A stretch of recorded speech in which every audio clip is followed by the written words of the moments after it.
Hello and welcome to the Modern Romantic Podcast, where we celebrate romanticism through passionate people doing incredible things. Hi, I'm incredibly jazzed to be here. My name's Trey. You can find me at OrpheTunes on Instagram and YouTube. And I'm joined by my incredible co-host, Emily, who's shaking her Yay!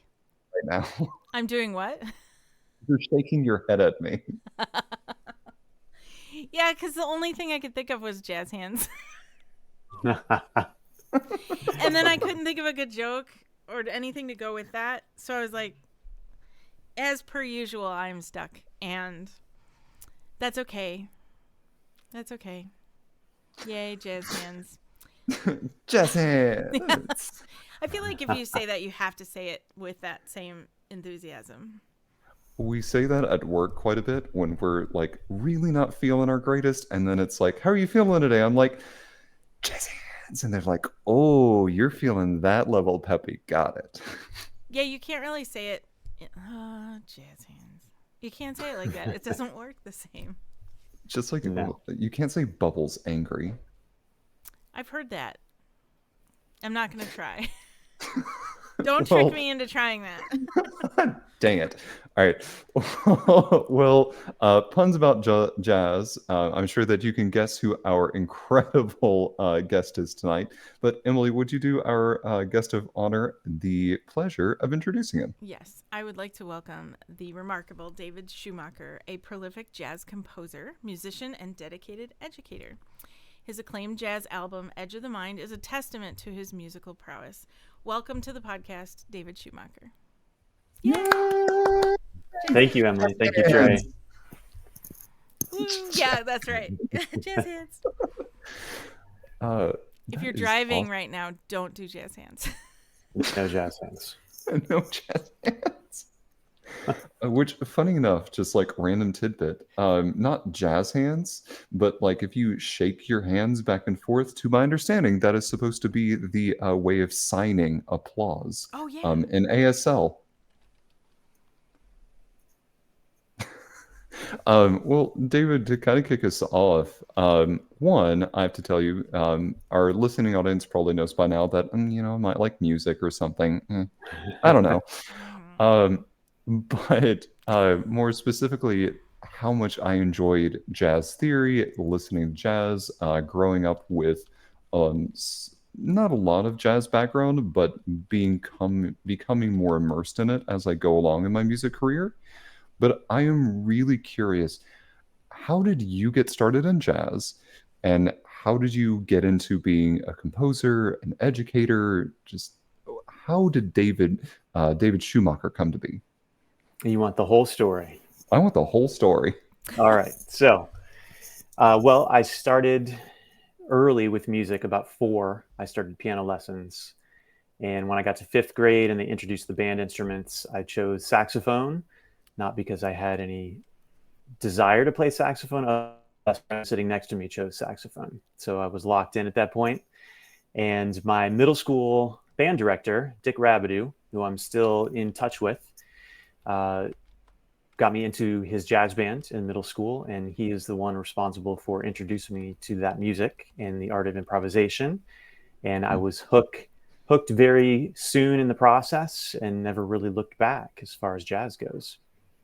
And then as far as composition, I've always dabbled in creating my own music, whether it was as a young middle schooler with a sequencer and a synthesizer and doing all of that kind of stuff, writing little tunes in those ways and improvising over them. And then that gradually evolved through a confluence of events, really, to become my focus eventually by the time I got to late undergrad, grad school. See, with me, it was always about getting people to actually stay on the same pitch, so we didn't like broaden our horizons to things. Uh, So there's we a we lot of purposely avoid staying on any pitch for too long. I wonder what that could be. um, my my jazz theory teacher in college always said the most interesting melodies are written everything above the fifth. If you can write with seventh and above, you're golden. Mm. For those of us who may not know exactly what that means, do you think you could explain it to a common layperson? Why don't I let the resident educator? Uh, Well, what exactly do you mean? And then we can expound on it.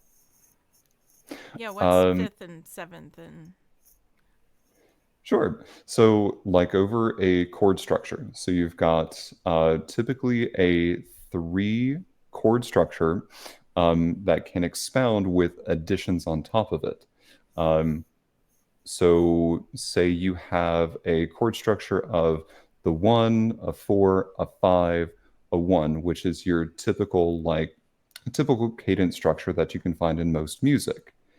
okay. Over top of that, a lot of melodies are written with the same notes that appear in a chord. So, like a chord could be notes on a piano, C, E, G, and your melody could be a note that it falls in that chord. So, C, E, or G. My jazz theory teacher said that it was his claim that the most interesting melodies are written with notes above that. So you're essentially writing with something that doesn't always appear in the chord itself. So it kind of dances over the top of the chord, and really the chord is just kind of there as supporting while you let the melody just kind of soar above that, but make it still sound like it's part of the chord structure itself. Now I see where you're going with that, Trey. Right. So we would refer to those notes as extensions to the chord. Hmm. So if we think of the notes in the scale 1 through 8, and then we continue on, you get 9, 10, 11, 12, and so on. So the 9, 11, and 13 are the upper structures to those chords or the extensions to those chords. And that's where all the color is. That's where all the spice is. That's where all the flavor is if we're talking about harmony and melody. Thank you for explaining that. I think Okay. I understand flavor and color. So, no, I followed it. Really though, I followed it, and that was very helpful. Thank you. You'd be surprised how much I talk about food and cooking when I'm teaching jazz, talking about flavors and spice and getting into ice cream flavors and all sorts of stuff to help the students understand the concept of harmonic color through a vehicle that they're more familiar with. That's wonderful, and how much I- more memorable, I think. I think it helps, sure. And we talk about guacamole more than just about anything you could possibly think of on the menu. Are you serious? Oh, very serious. Okay. Guacamole is among the most important food groups. I agree, wholeheartedly. Oh, please tell me that you can let people audit your courses remotely. This is what I hear about guacamole. One year, my students often give me a small gift at the end of the year, and we had talked about guacamole so much that year that they gave me a basket full of avocados and cilantro and all the ingredients I needed to make guacamole. What a wonderful gift. Yeah. Oh. Um, so within that, I do have to ask, what has been the most surprising analogy that you've used food-wise besides guacamole, to talk about color and texture within music? Well, ice cream flavors come up all the time when we're talking about improvisation, kind of piggybacking on what you were talking about earlier, Trey, when we talk about the basic 1, 3, 5, 7 chord and the extensions up above. When we're talking about improvisation and looking at specific notes and how they sound against the chord, I might give an example of a C played over a C dominant seventh chord. And I'll Hmm. say, what does that sound like to you? Does it sound kind of vanilla? Does it sound mint chocolate chip? Is it exciting or is it kind of plain? And then we might play a sharp 11 over that chord. Okay, now can you hear that that's a lot more colorful? It's got a lot more edge to it. That's more like a rocky road kind of a flavor. And so they start to, understand that concept at a young age through ice cream. Again, would happily audit this course. Do your students get on board and come up with their own food related analogies then too? We can get into some heated debates over ice cream choices when we're comparing to notes. Absolutely. They do not let me get away with anything. I bet not. How wonderful though. I mean, it sounds constructive for the most part anyway. for the most part. We do go on some tangents that maybe go on a little too long, but that's okay. It's part of the fun of it. They must love you We've as a talked. teacher. I'm sorry. Well, we have some fun. A lot of what I do in the jazz program is after school, so things are always a little more relaxed, and we can let loose a little bit and go on those tangents. And we start talking about recipes, and we start talking about other food related things, and we bring it back eventually. That's really great, though. Talking a little bit towards your composition history, just a little bit. A lot of the pieces that you've been able to put out on your website, and also through the CD that Emily had mentioned earlier. I'm sorry, the album that Emily mentioned earlier. I've had a chance to listen to them, and believe it or not, one of my favorite one is oh, why did I just blank on the name of it? Edge of the Window. Edge of the Um, window. Mhm. yes, is by far one of my favorites, and what really inspires you when you're composing to write some of your pieces? It's a wide range of things that might inspire a piece. Nature is a big one for me, but the edge of the window specifically, there's a what I think is a fun story that goes along with that. For fun, on occasion, I will do sport kiting.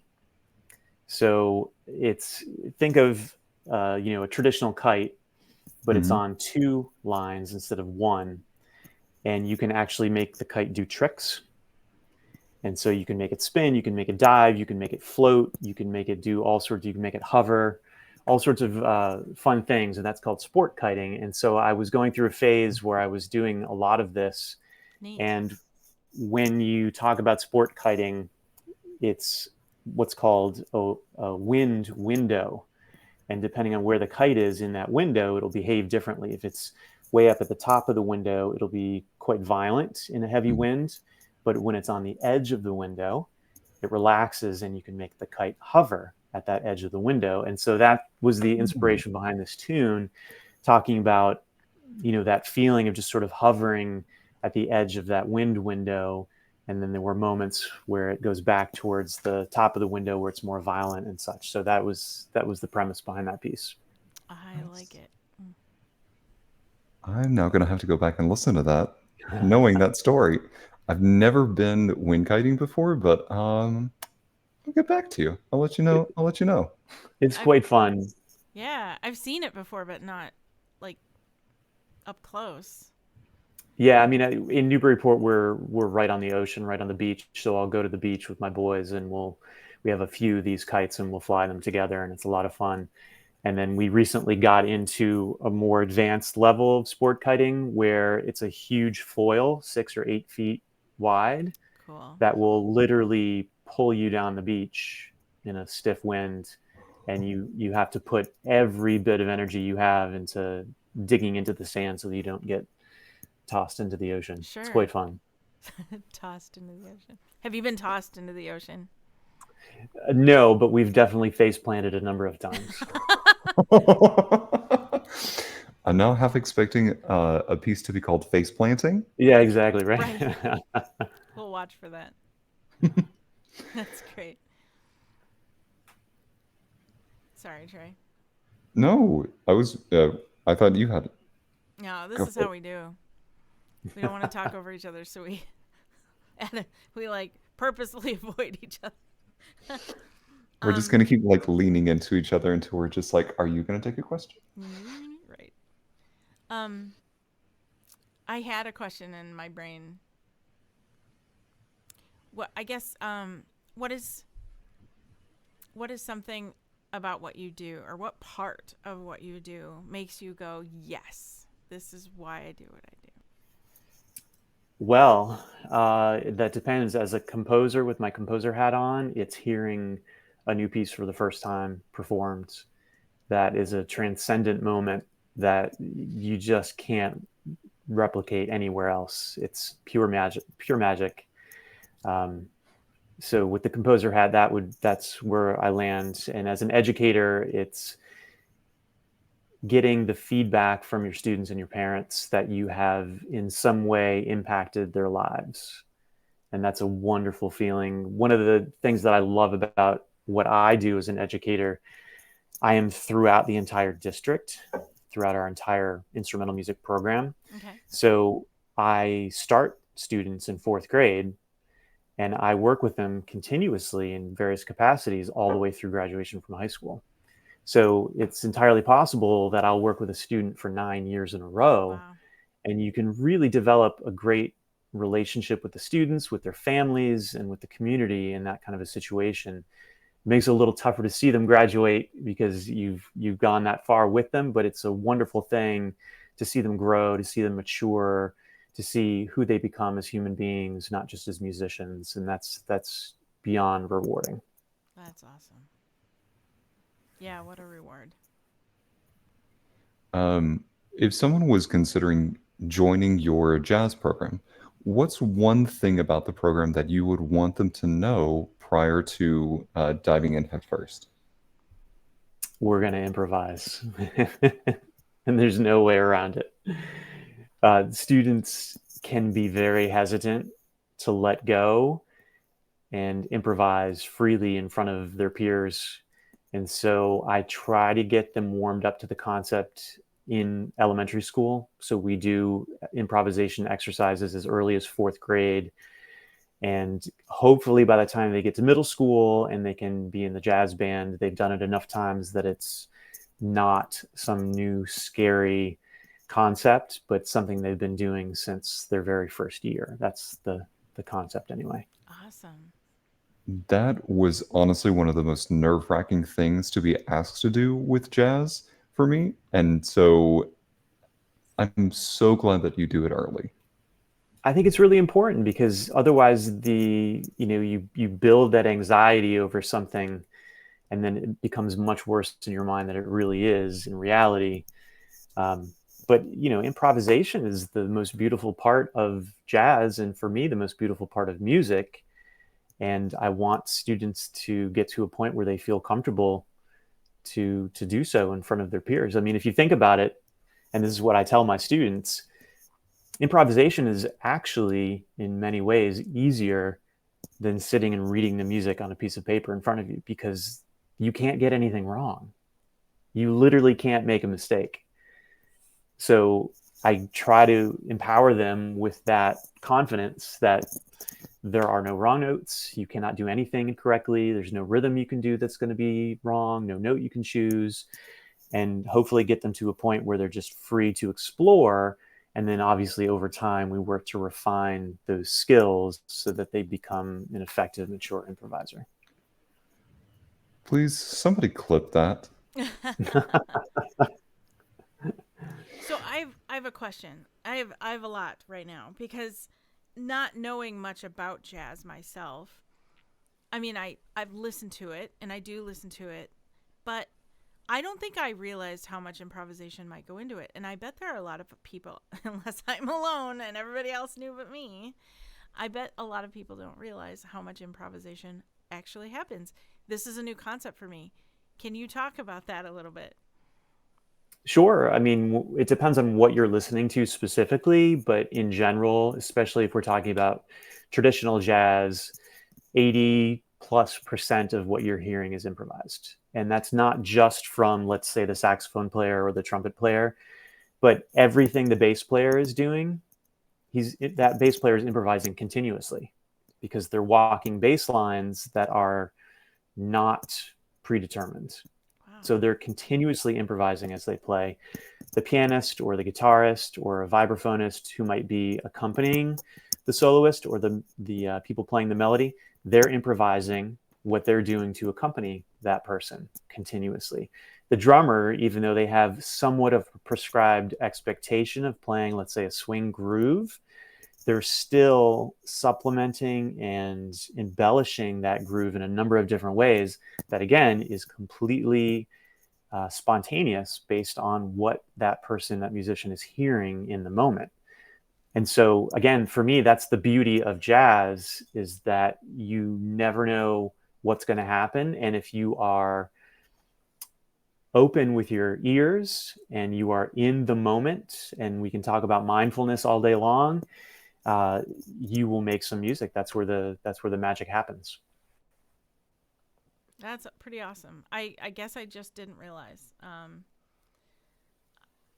guess I'm not exactly. I played piano, but like not jazz. So I didn't, I'm used to piano is reading music unless you can somehow memorize it or you're one of those lucky people who can play by ear. Right. So this is new for me, and I kind of think this is awesome. I really do It's think it's really awesome. awesome. Yeah. Yeah. I would not think of improvisation in music as something that would be embraced by anyone, or especially not a teacher. So this is really cool for me. And then if you get into more modern jazz, and especially in my world as a composer, we tend to reverse that ratio. There's going to be much more written music than there will be improvised music, but it is still an integral component to that composition. And what I've always tried to do is integrate the improvisation in a way that's seamless to the written material. So I will intentionally weave improvisation into written material so that the listener doesn't necessarily know if what they're hearing is composed or improvised. And then that might quickly evolve into a more, intentional and noticeable improvisation section of a song. Oh, yeah. And so that was something that I really loved doing. And I would even, in some pieces, actually, Edge of the Window, Trey, that you were mentioning before, I believe does this, where the soloist actually plays a written line that interacts with the composed lines, and that written line evolves directly into their solo, their improvised solo. What? Okay. Well, I'm going to make note of that. I'm going to go back to that. So when you go back to it, the first solo on that song is a trumpet solo. And the first, I don't know what it is offhand, 16 measures, 24 measures or so, sounds improvised, but it's actually something that I composed for the soloist that intentionally interacts with the rest of the band. And then that just naturally evolves into his own freely improvised solo. You sneaky dog.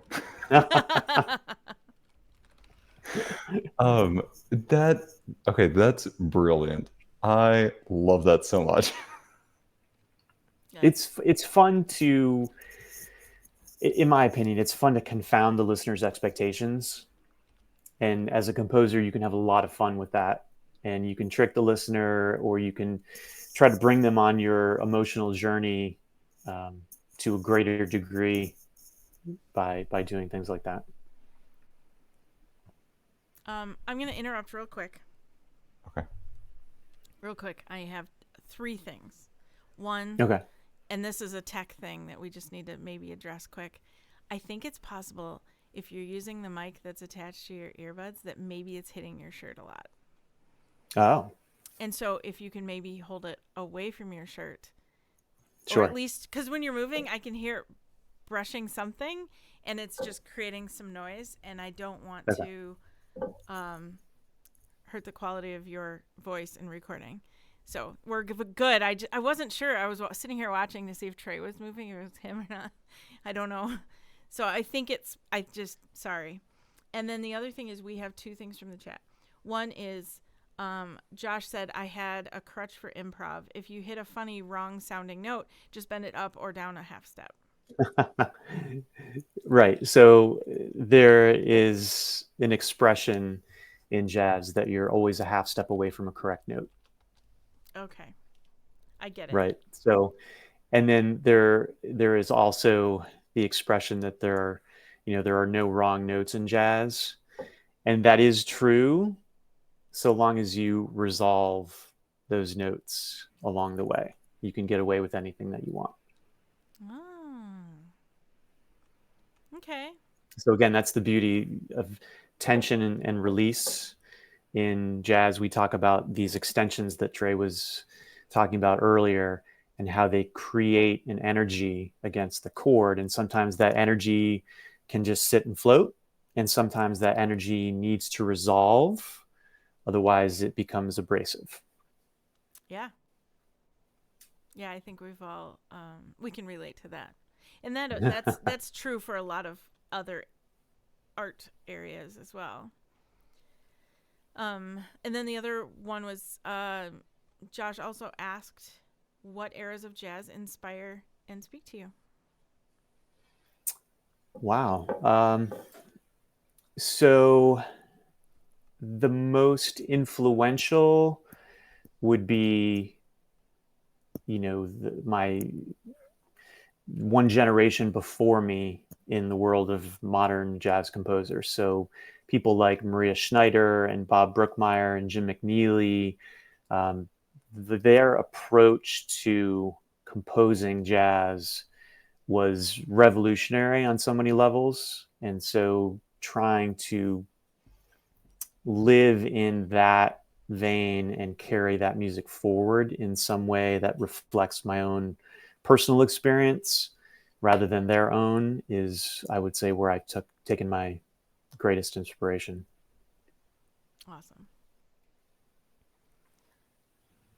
Um, for you as an educator, you've talked about like your love of educating others and watching them go from being in fourth grade all the way through high school, and then watching them just grow and develop along the way. So, what is one thing, or why do your students motivate you to continue being an educator?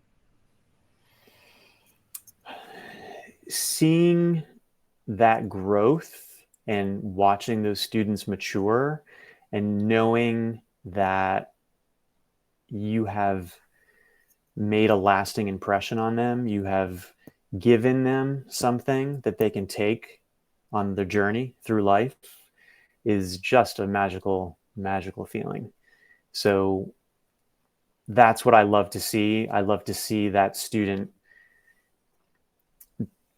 turn into who they were meant to turn into, to evolve into their own person, their own human being. And I was able to influence in some small way that journey is wonderful. And one of the things that I've talked about in some of my writing is those students go on and they live their lives, and maybe music is a focal point of their life, or maybe it's a tangential component of their life, but they routinely come back as alumni, and they come back to give back to the program. I've had so many graduates come back and sit in on a rehearsal or help out giving feedback to the next generation of players, and it's such a beautiful thing to see that cycle of mentorship where the students go through the program, they graduate, they take their own life experience, and they come back to the program. It's, supplementing what I'm giving those students, and each successive generation gets a better education than the previous generation because they've got all that compounded experience pouring back into the program. And it's just wonderful. And I love staying in touch with those students. And as I mentioned before, I'm still in touch with my middle school band director. Um, it's just great to go back and see how they're doing. I've got students who are doing this for a living that are, making it in New York Awesome. and living the life, living the dream that they wanted to live. And they come back for advice. They come back to show off what they've been doing, all of these things, and they become peers rather than Wow. students. And that's a beautiful thing in itself, to develop and nurture these relationships, long term.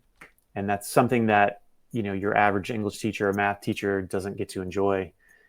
No fault of their own, but it's just the nature of seeing those students for 9 years in a row. You develop a different kind of relationship. Sure.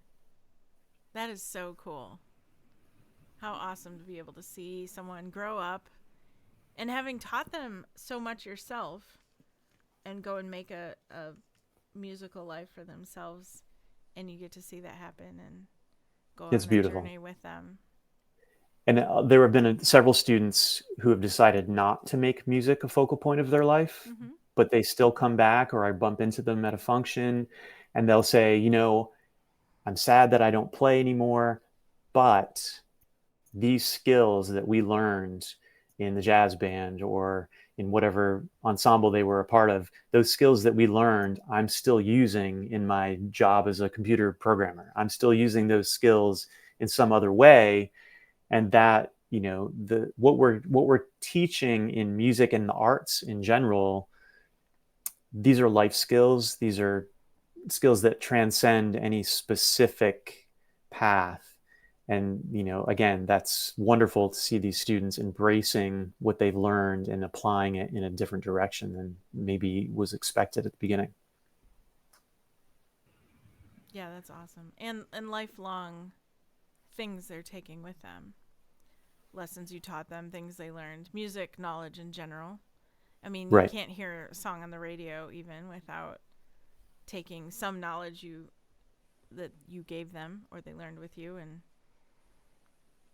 they're like, oh yeah, Right. I know what that instrument is.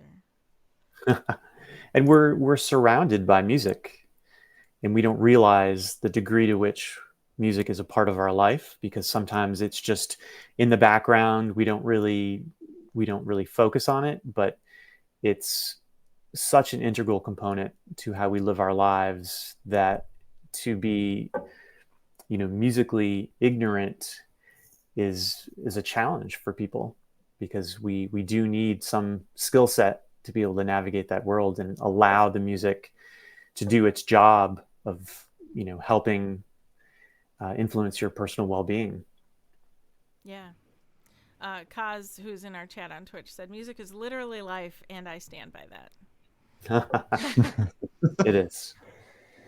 There's a term in education, lifelong learning, and that is a huge component of what we do in music. Unlike playing soccer, which you can do only to a certain age before things start to get difficult, you can play music your entire life, and to have music in the house is a glorious thing. I mean, my two sons are both musicians, and there is never an afternoon where there is not live music happening in our house, and it's just tremendous to have that energy, be surrounded by that energy.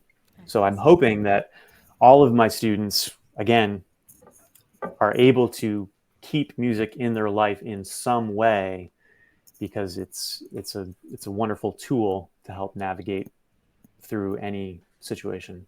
Yeah. I think it really speaks to how successful of a program and the spark and the charisma that you bring to such a program. I think back on music educators that I've taken lessons from or that I've joined their music program, and they don't have these stories of people coming back to share the mentorship that you do. So I really think that that speaks to the special thing that you bring to not only to your family but also to them and their journey through music with you. Well, thank you. I think a lot of that is also just the nature of jazz and improvisation. It is a more intimate art form than sitting in concert band. And so we share more life experiences when we're talking about improvisation, and when we are trying to pull from those life experiences and incorporate them into our improvisation. You develop a deeper connection with the students than you would in some other contexts. So that definitely helps the situation. Thinking back to my time in opera, yes, I can definitely say that. Yes. Yeah, the opera world probably is not as warm and fuzzy as the jazz world in that way. No, we just want to talk about our feelings, and our feelings are normally loud and very high. The other thing I wanted to ask was, what is one thing about jazz or about being an educator that you wish more people would ask you?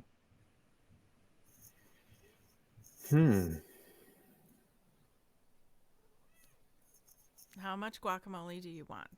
Yeah, right. What do I wish they would ask me?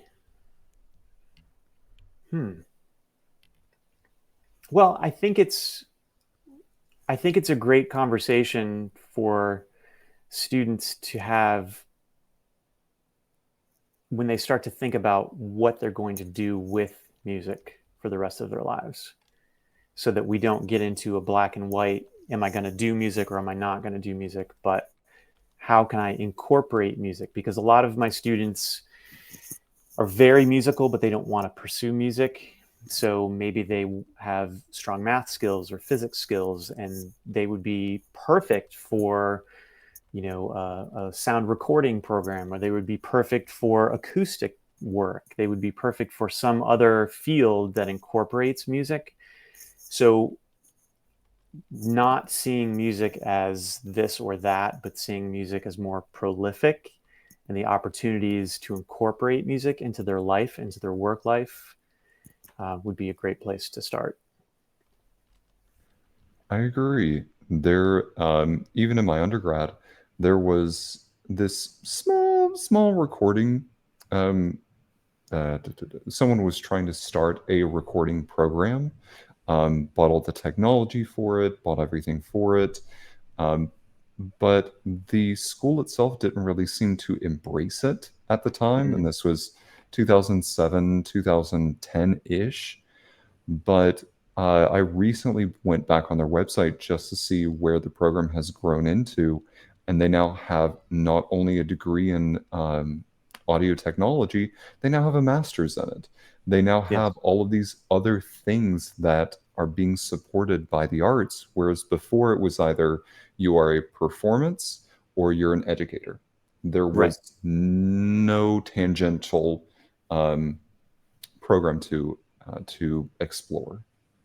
right. And usually, as you phrased it, performer or an educator, never both.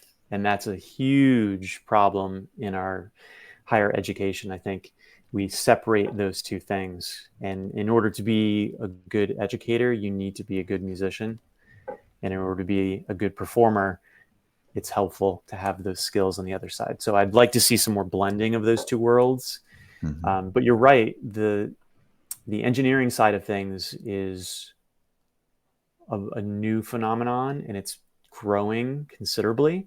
And I have several students who are working as sound engineers in some capacity, either in studio, doing studio work, or doing live sound. I have a student right now who's on tour with the Red Hot Chili Peppers, touring the world, and it's been doing so for a couple of years. He's an audio tech for that tour, and it's a wonderful opportunity for these students to make use of that music that they learned, but perhaps not performing on an instrument or teaching in a classroom, but they're still making use of those skills and in enjoying and immersing themselves in music in some way.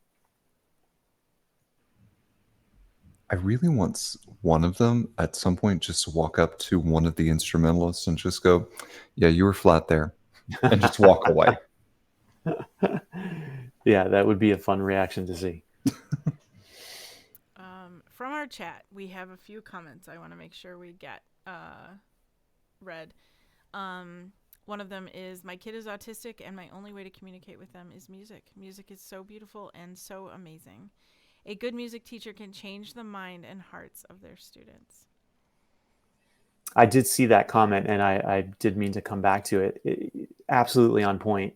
We have we've had so many students on the spectrum who thrive in the music program, and they are able to make those connections with music or through music that they struggle to make in other contexts. And so, a student who might be struggling in their classes, they come to the music program or the ensemble, and they're beaming ear to ear with a smile, and you can see a true, heartfelt, authentic love and reaction to what they're doing in that ensemble. And even if they're not capable of performing at the highest level, they're still getting just as much out of that experience as those students who do perform at a high level.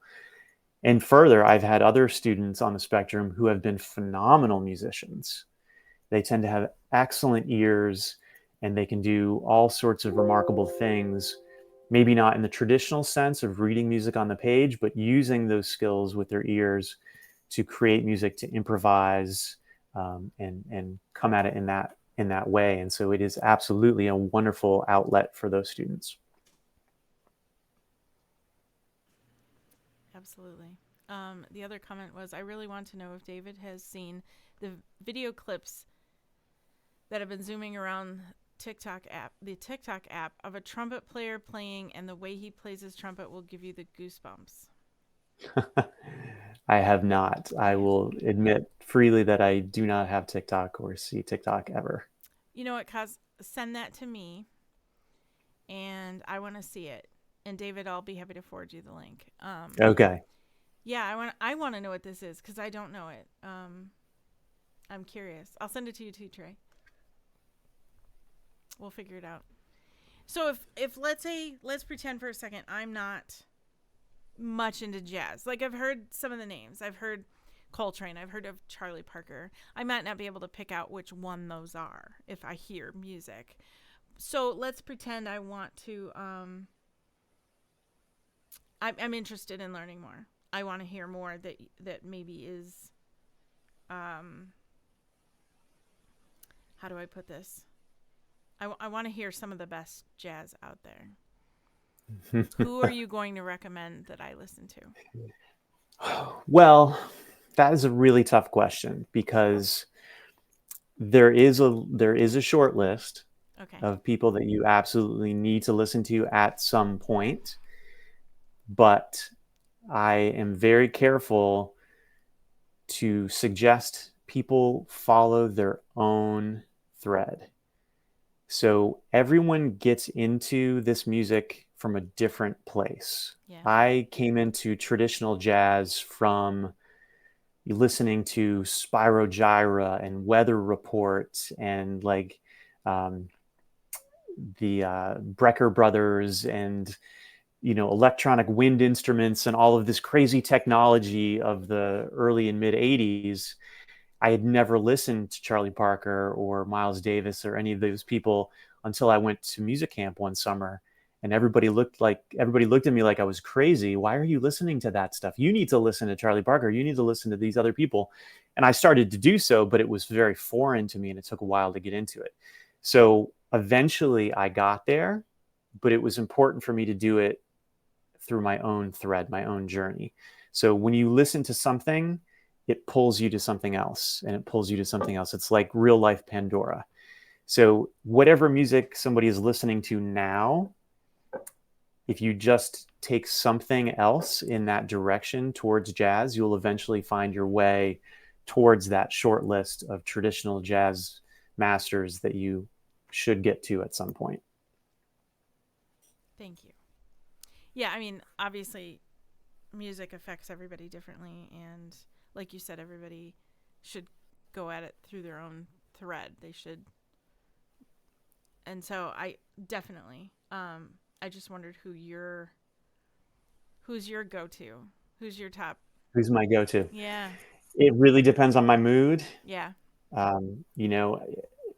Listening to mid to late 1950s Miles Davis or Cannonball Adderley is a really nice sweet spot for me. But I will spend just as much, if not more, time listening to, again, my contemporaries in my generation or the generation before in that modern jazz composition world, because I feel like that's what I connect to more. And that's what I'm connected to when I'm writing my own music. And so that's where I tend to live. But honestly, I listen to as much non-jazz as I do jazz these days, especially, again, with my boys being musicians. They're introducing me to new music that I wouldn't necessarily listen to. And oddly enough, I think some of the stuff that I listen to is making a resurgence in some way in my boys' generation. So I'm getting to relive some of my glory days from the 90s through the music that they're listening to. And that's a ton of fun as well, because we can sit down and we can do a late night jam and play along to some of that and have a lot of fun. That's awesome. What do you think our listening audience would be most surprised to know that you listen to that's not jazz related? So I don't know if this would be a surprise to them, but I'll throw out my current favorite group. It's a group from Australia, Hiatus Coyote, and they do this wonderful mix of soul, R&B, some jazz influence, and I think it's remarkable what they're doing rhythmically and sonically. I can listen to it all day long. It's fantastic. The Dirty Projectors is another group that I like quite a bit. I don't know if you're familiar with them. They do some really fascinating rhythmic and metric modulations and superimpositions and all sorts of crazy rhythmic things that you really need to sit down and listen to for quite a long time before you can figure it out. Radiohead is one of my favorite groups of all time. I love Jose Gonzalez. I love Emiliana Torini. These are more sort of leaning towards the singer-songwriter end of things, but remarkable music and lyrics that they compose. I think you just made Cause in our chat like very happy by knowing Hiatus Coyote. Oh, is that right? Yeah, Uh, it's if you haven't checked them out, it's definitely worth the effort. It's so interesting. I was not personally expecting Radiohead to be in that list of things. No. I will admit that my breadth of uh, knowledge when it comes to music outside of like the top 40 is not that great. But if you talk to me about like opera, a little bit of jazz, and like top 40, I'm your guy. Nice. So I'm always happy to add new things. Josh also asked, Spyro Gyra, how about Bella Fleck and the Flecktones? Love Bela Fleck and the Flecktones. I started listening to them when I was in middle school. One of the other students in the jazz band heard about them and introduced us to them, and I've definitely checked them out over the years. Sorry, the cat is being obnoxious. And it's funny, like we're talking about all these different kinds of music, and one of the things in the education world that I've been really focused on in the last few years is social emotional learning. And the conversation we had earlier about the autistic child having sort of that safe place and that authentic connection with music. That's what social emotional learning is all about, and that mindfulness element. And so these different kinds of musics that we're listening to, they all serve a different purpose for each individual. And so getting into a conversation, and I've had teachers and I've had peers in the past, oh, you can't listen to that. That's not jazz, or that's not traditional jazz, or, whatever the comment might be. And, I've evolved to a place where all music is good. All music is healthy. Whatever connects with you is what you should be listening to, because we can't make that decision for someone else. We can't say this music is better than this music. We can't say that this music is somehow more important than this other music. Whatever connects with you, it's an emotional experience. And in a lot of ways, it's a nostalgic experience. If we think back to music we listened to as a child, it's usually connected to some other memory. It's not just the music itself. And so what might be meaningful to me is meaningful because of some life experience that's connected to when I learned that music or listened to that music for the first time. And if Trey doesn't have that same life experience, he's not going to connect to that music in the same way. And that's just how this goes. And so I think it's really important that we are healthy about those, those different musical persuasions, and allowing everyone to, again, follow their own thread and connect with music that they connect to naturally. Yeah. I think what helps me, especially when we're talking about music, is to know, like, if it may not be my cup of tea, but to hear someone talk about why they love the music, watching that like sparkle in their eye when they're talking about it and sharing that story of like, I was 5 sitting in the kitchen while my mother was baking cookies and she had I don't know, Santana playing in the background. Like it's listening to, it's really, I get so invested in listening to someone's love and how much joy that a song brings to them, that I'm Hmm. more willing to go and listen to something to say, okay, well, they had such an incredible experience with this. What possibilities does this have for me? And then I start to kind of evolve that way with listening to a recommendation. Absolutely. It's so powerful, music itself, and also those connections to those memories and to those feelings that you've developed in connection with that music. It's absolutely so. And again, that gets back into this well-being concept. Music being in a program like I have, we focus so much on our performances. We're in an ensemble. We have a concert coming up. Let's prepare for that concert. Let's perform that concert. But music is so much more than that.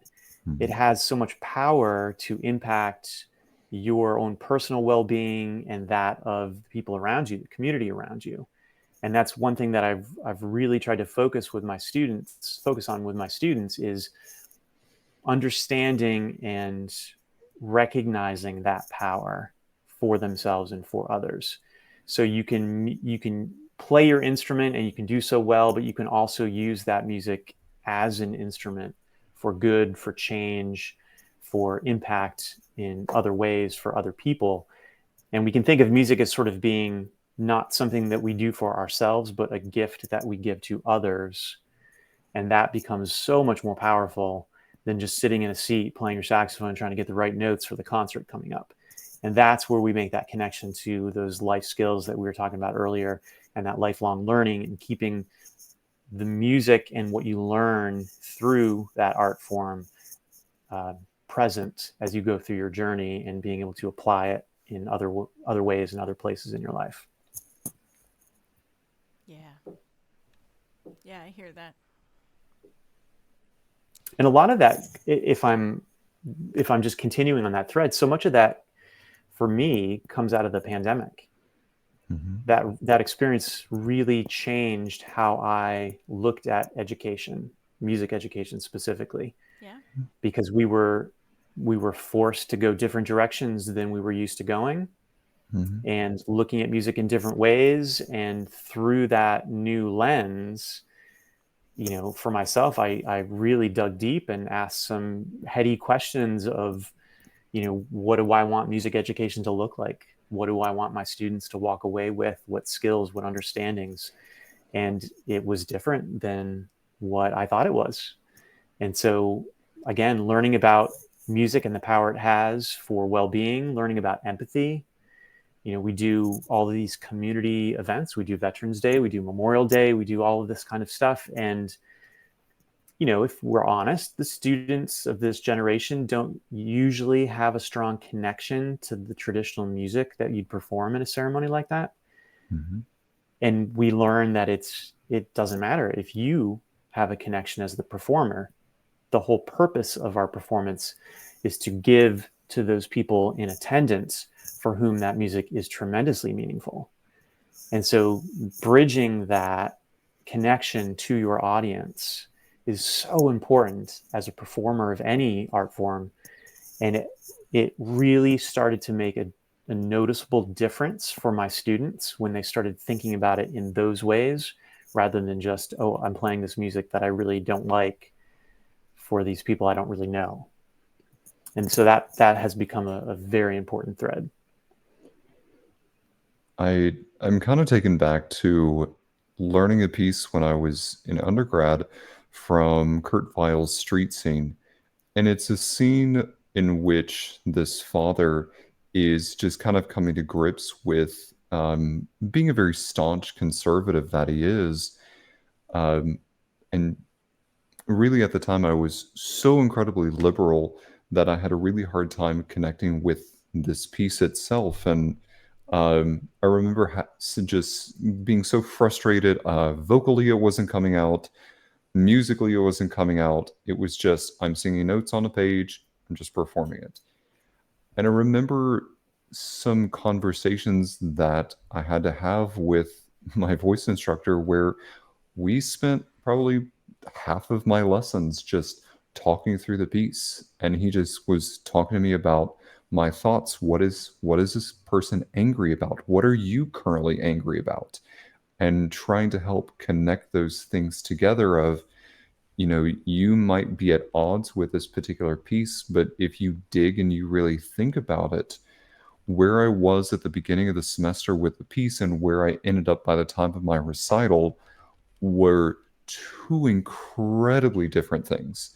And for me, it's still one of my favorite performed pieces. To any pianist who has ever played that piece for me, I'm sorry, but it is such a wonderfully cathartic piece because of what I found through that journey. Absolutely. Those connections are vital to an authentic performance. And I would imagine that in your performance of that piece, you were so connected to it, that you were completely immersed. We'll use the slang, you were in the zone, right, with that piece. And you become completely in the moment. I mean, that's what mindfulness is all about. You're not thinking about anything else. You're not even aware that you're performing that piece. You're so immersed in it. You are one with that performance, with that character.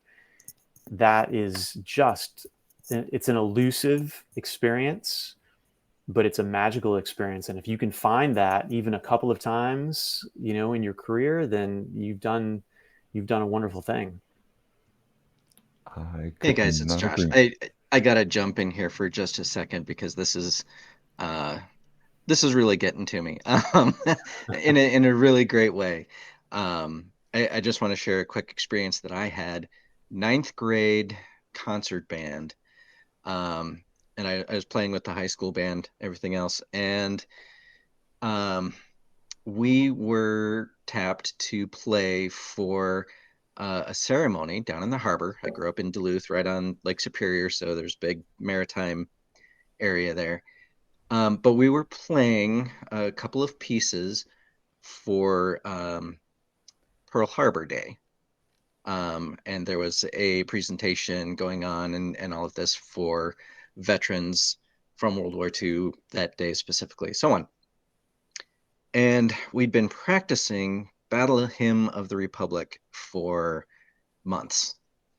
And, we played it and it was good and it felt right and everything else. But then the day of, we're sitting there, in off to the side of this, stage and everything else, this assembled group of probably 150 or so World War II veterans.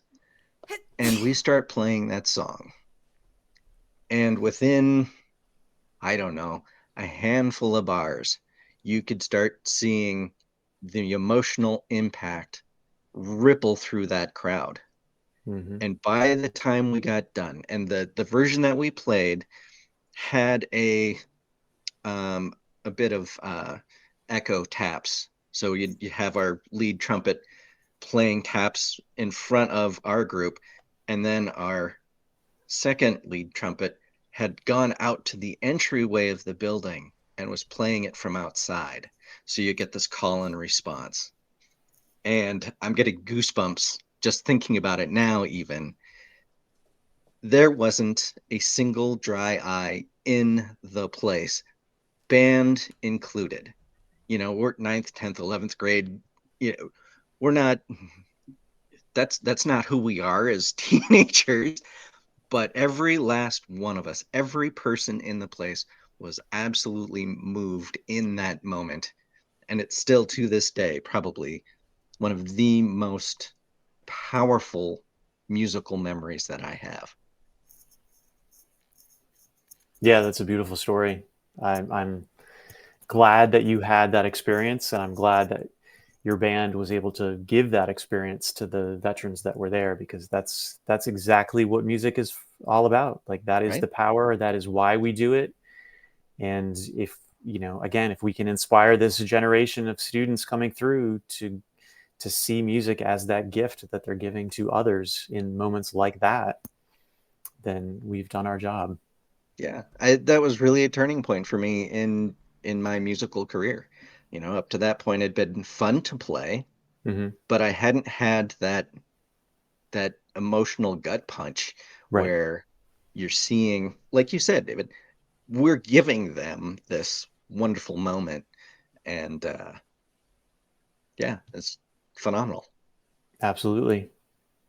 Again, but unfortunately, not everybody has the privilege of experiencing what you just described, and that's unfortunate. So, as educators, our job is to try to get as many students into a place where they are open to an experience like that, and they can bring that connection to their audience.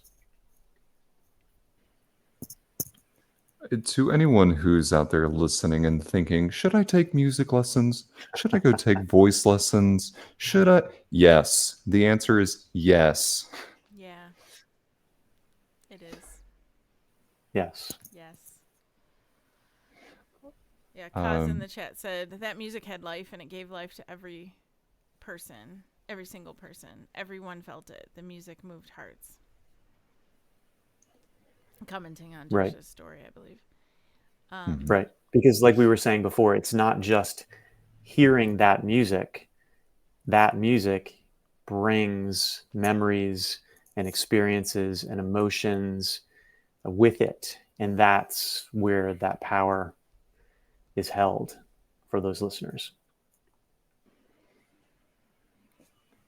I think if you can walk away with it with those stories, that's what you're going to remember the most about it and inspire others. Mhm. So for me, I'm going to echo what Cause said in our chat, and that this podcast is going to inspire people. This is one of those episodes I think that is going to be really touching to those. The more that they listen to it and they hear all the testimonies. Um, and I even think Emily has a story about like the impact.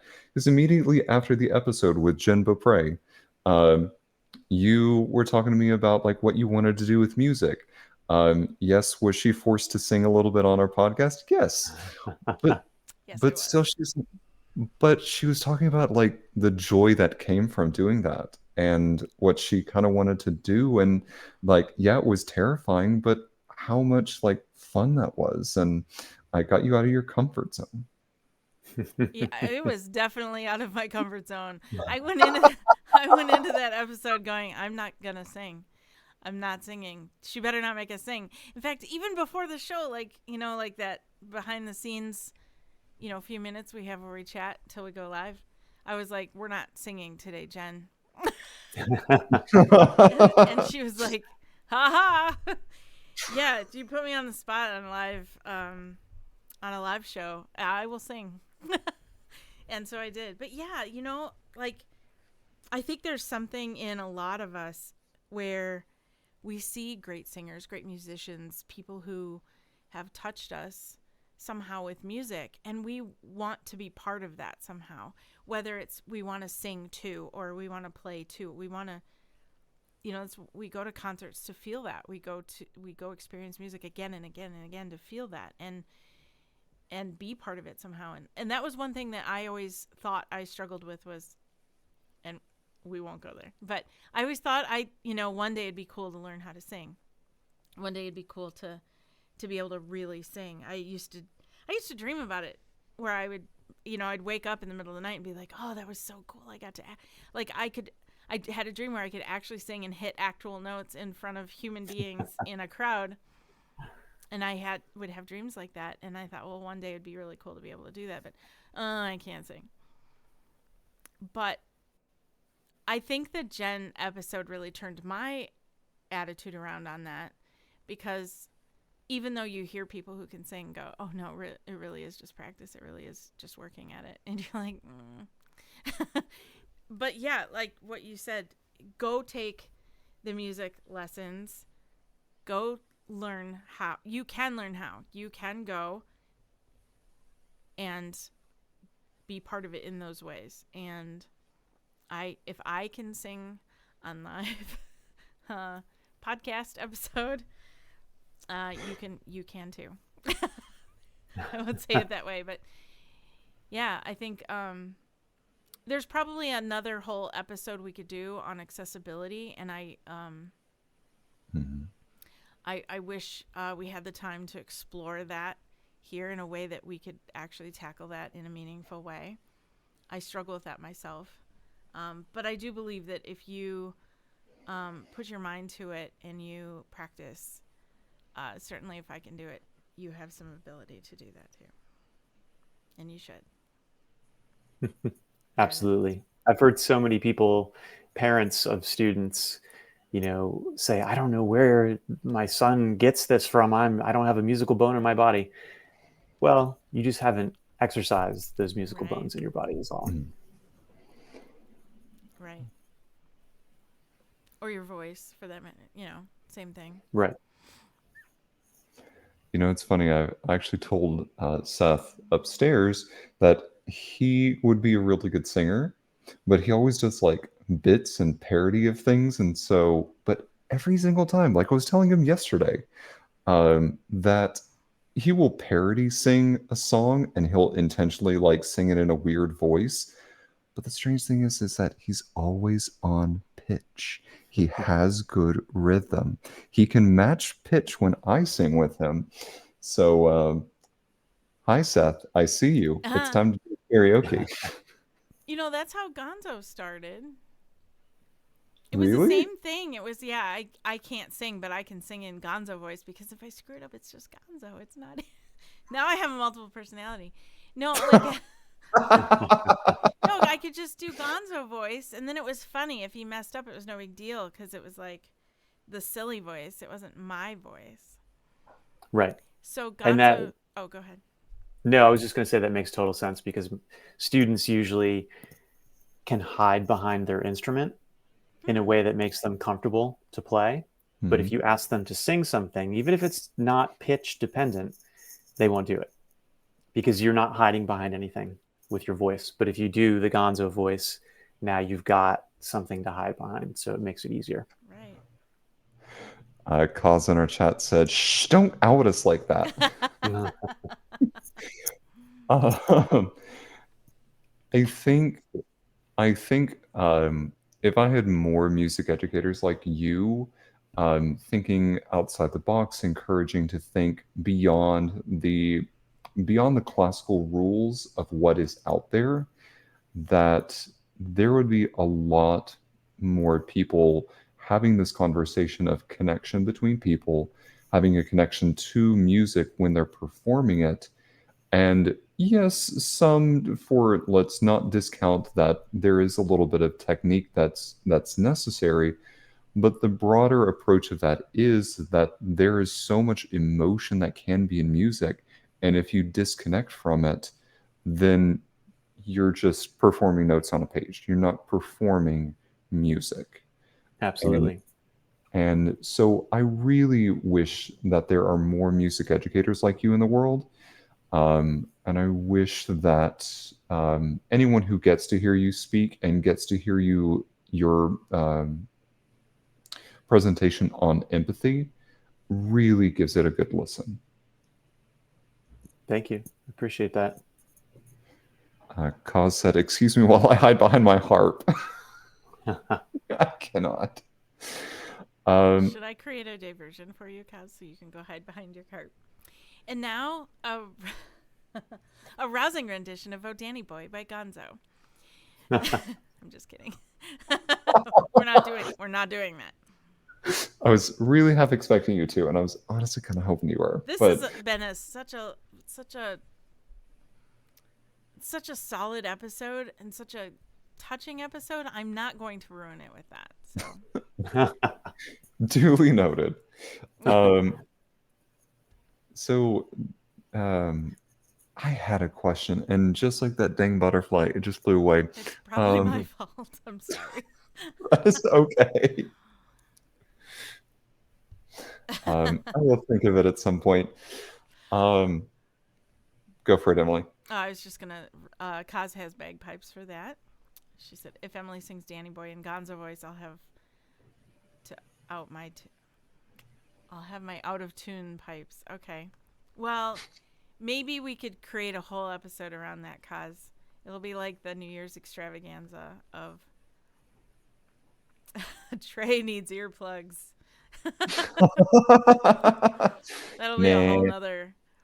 whole nother thing. Um, David, two last questions here for you.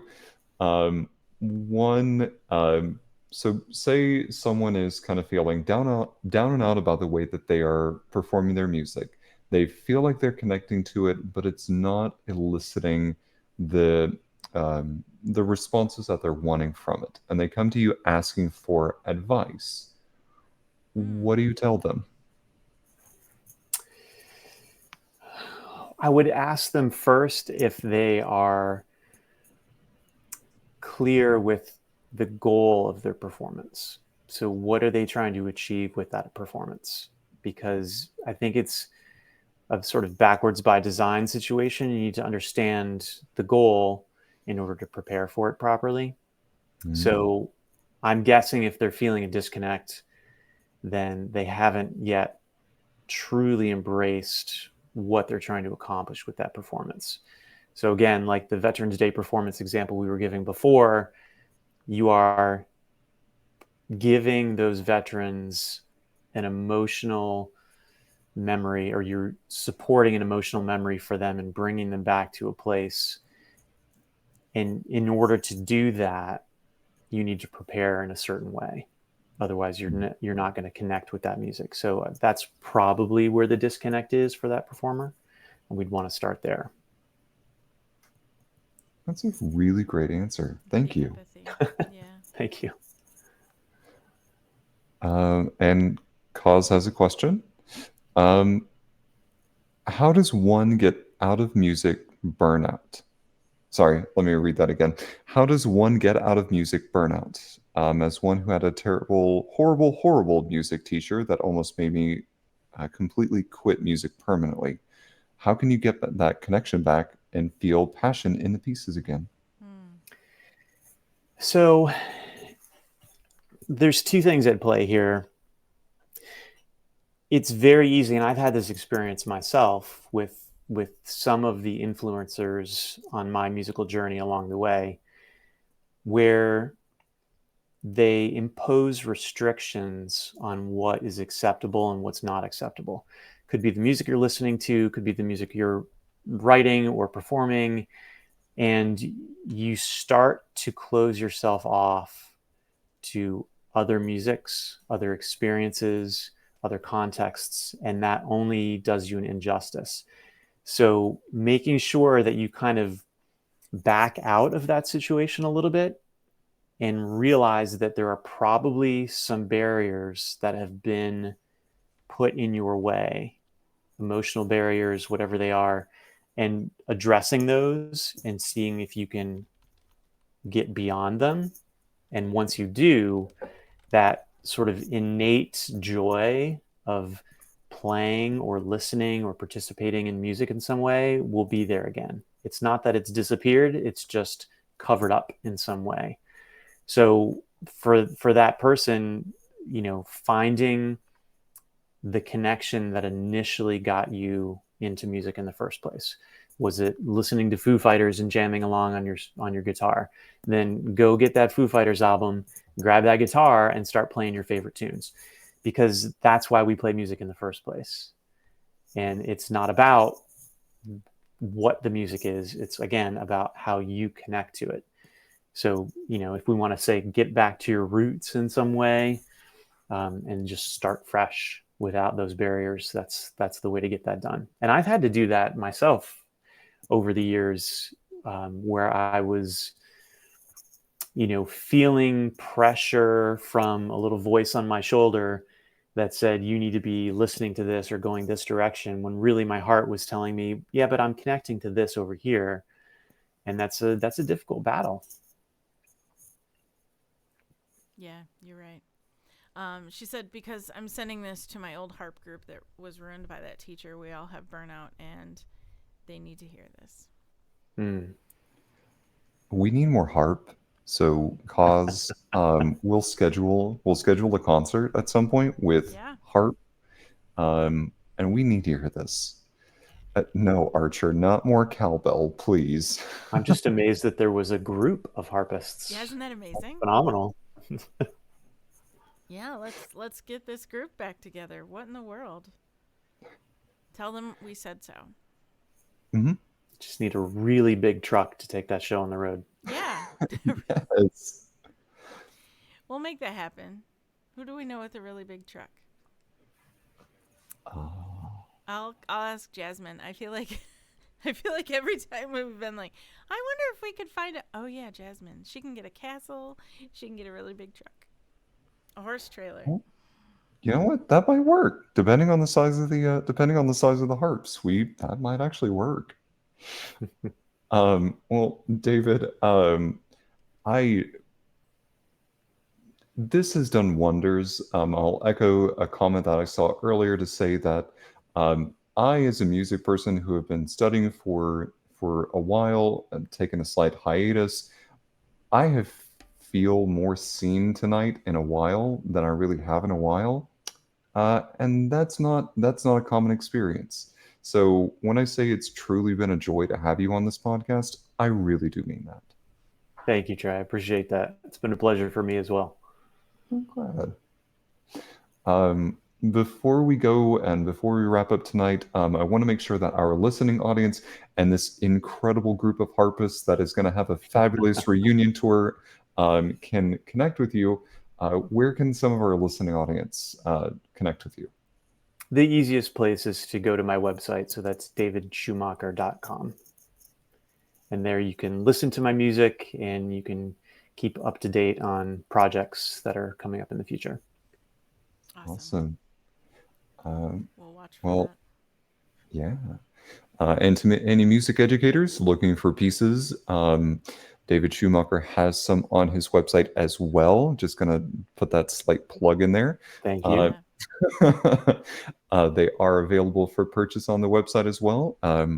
But with that being said, as we transition our episode tonight to the close, we do want to thank our listening audience for tuning in as always and the incredible conversations that we get. This episode, along with probably every other episode, always and forever, will be in dedication to Joe Capone, our moderator, fellow comedian, passionate encourager, and greatly missed friend. You can find us pretty much wherever you tune into podcasts. For updates, announcements, and more, please follow us on social media under Modern Romantic. Thank you, everybody. Go bake cookies and listen to Santana. Thank you, Emily. Thank you, Trey. Thank you. Thank Have a you. wonderful day. You too. Bye. Bye.